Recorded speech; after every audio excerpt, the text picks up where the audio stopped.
NCCI के हवाले से, जिसके अंदर मुख्तलिफ अफसरों की जो है वो गिरफ्तारियाँ की गई थी और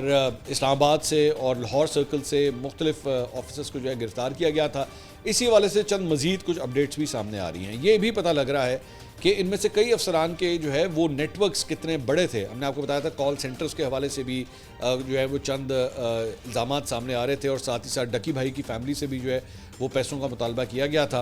अब ये सुनने में आ रहा है कि बड़े ही हाई प्रोफाइल ब्यूरोक्रेट्स, मैं अभी नाम नहीं ले रहा, डिलिबरेटली मैं नाम नहीं ले रहा, लेकिन ये खबर आ रही है कि बड़े ही हाई प्रोफाइल ब्यूरोक्रेट्स तक भी जो है वो ये पैसों की तरसील होती थी। और सिर्फ वो नहीं बल्कि उनके फैमिली मेम्बर्स का भी बड़ा ख्याल रखा जाता था। मुख्तलिफ़ किस्म के गिफ्ट जो हैं उनको दिए जाते थे, जिसके अंदर जो है वो गोल्ड के गिफ्ट्स, ज्वेलरी, लग्जरी गाड़ियाँ, ओवरसीज़ ट्रिप्स और इस किस्म की और